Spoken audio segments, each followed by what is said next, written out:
Hi friends, இந்த வீடியோவில் தலைவரோட 171 படத்தோட ரிலீஸ் டேட்டை பற்றி தான் சொல்ல போகிறேன். சீக்கிரம் வாங்க வீடியோக்குள்ள போகலாம். இந்த படத்தை எடுத்தது யாருன்னா லோகேஷ் கனகராஜ். அவர் தான் இந்த படத்தை இயக்கியிருக்காரு. ரஜினிகாந்த் நடிப்பில் இந்த கூலி திரைப்படம் உருவாகியிருக்கு. இந்த படத்தில் சௌபின் ஷாயர், நாகார்ஜுனா, சத்யராஜ், உபேந்திரன், சுஜிஹாசன் இவங்கெல்லாம் முக்கியமான கதாபாத்திரத்தில் நடிக்கிறதா கூறப்படுது. இந்த படத்தோட படப்பிடிப்பு ஹைதராபாத், சென்னையில் 70% மோஸ்ட்லி முடியும். மீதி இருக்கிற 30% விரைவில் எடுக்கிறதுக்கு திட்டமிட்டு இருக்காங்க படக்குழு. அதன்படி தாய்லாந்து, பேங்காக்ல இந்த படப்பிடிப்பு நடத்தப்பட்டதா இருக்கு. அதுக்காக நடிகர் ரஜினிகாந்த் அவர்கள் பேங்காக் புறப்பட்டு போயிருக்காங்க. அடுத்த கட்ட படப்பிடிப்பு 13ஆம் தேதியிலிருந்து 28ஆம் தேதிக்குள்ள முடிஞ்சிடும் அப்படிங்கிற போல சொல்லப்படுது. கோடை விடுமுறையை முன்னிட்டு மே மாசம் இந்த படம் வெளியாகும் அப்படின்னு தகவல்கள் கிடைச்சிருக்கு.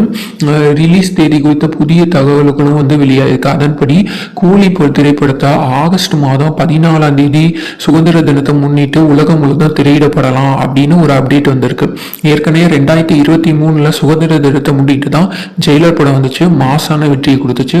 அதே போல கூலி திரைப்படமும் வரக்கூடும் அப்படிங்கிற மாதிரி தகவல்கள் ரிலீஸ் ஆயிருக்கு. கோடை விடுமுறையில இதுக்கான சில அப்டேட், ட்ரெய்லரு அந்த மாதிரி ஏதாச்சும் வரலாம். ஸோ வெயிட் பண்ணி பாருங்க. அப்டேட்ஸ்க்காக காத்திருங்க. சேனல் சப்ஸ்கிரைப் பண்ணுங்க. Thank you friends.